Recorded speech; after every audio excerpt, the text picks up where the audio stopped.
चुनाव का समय नजदीक आ रहा है, संभलने का एक अवसर समीप आ रहा है। चुनाव का समय नजदीक आ रहा है, संभलने का एक अवसर समीप आ रहा है। युवावस्था को जीवन की सबसे ऊर्जावान अवस्था माना जाता है और इतिहास भी गवाह है कि दुनिया में जितनी भी क्रांतिकारी घटनाएं हुई उसमें युवाओं ने अपनी महत्वपूर्ण भूमिका निभाई है।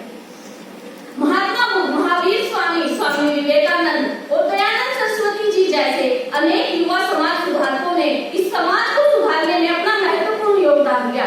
इसी प्रकार वर्तमान में युवा पीढ़ी चुनाव में अपनी भूमिका अदा करके एक बेहतर एवं सशक्त राष्ट्र के निर्माण में अपनी भूमिका अदा कर सकती है। भारत दुनिया का सबसे बड़ा लोकतांत्रिक देश है, लेकिन दुर्भाग्य की बात यह है कि यहाँ के युवा चुनाव में अपनी सबसे कम भागीदारी निभा पाते हैं। आज के युवाओं में चुनाव के प्रति नकारात्मकता पैदा हो चुकी है और जब तक युवा चुनाव में अपनी भागीदारी सुनिश्चित नहीं करेंगे तब तक न तो ये नकारात्मकता दूर हो पाएगी और न ही इस देश का विकास हो पाएगा।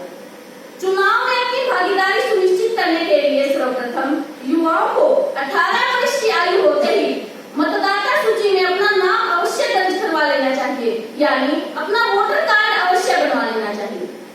अक्सर हम इस कार्य को अनावश्यक समझकर बाद के लिए टाल देते हैं, लेकिन वास्तव में मताधिकार की क्या कीमत है ये उनसे पूछिए जिन्होंने इस देश को गुलामी से आजादी और आजादी के बाद मताधिकार प्राप्त करने के लिए कठोर तपस्या की है।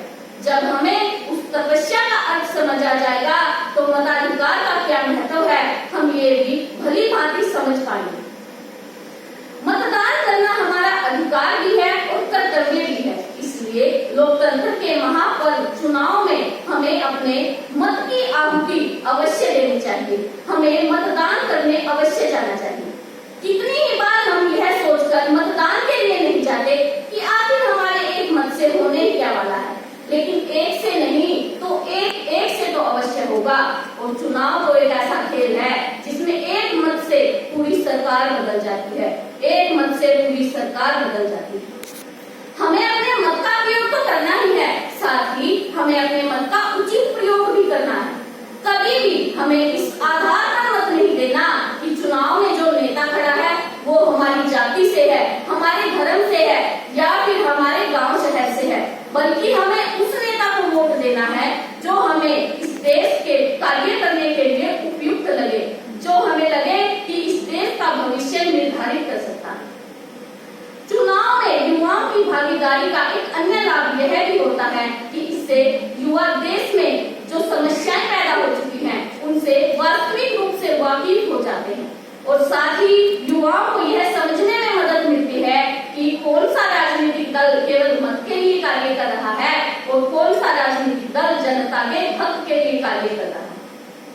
आज के समय में युवा पीढ़ी का प्रयोग वोट बैंक के रूप में भी किया जाने लगा।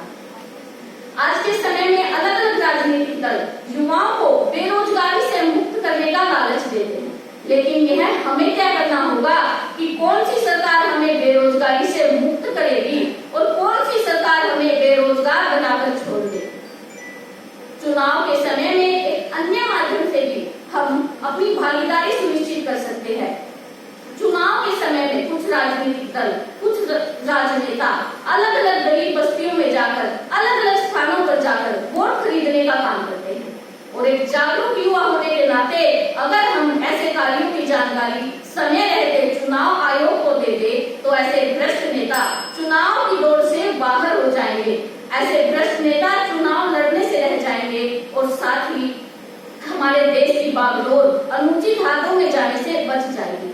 आज के युवाओं के पास इतनी शक्ति है कि वे खुद तो जागरूक हो भी सकते हैं, साथ ही अपने घर परिवार और आसपास के लोगों को भी जागरूक कर सकते हैं। वे लोगों को मत देने और अपने मत का उचित प्रयोग करने के लिए जागरूक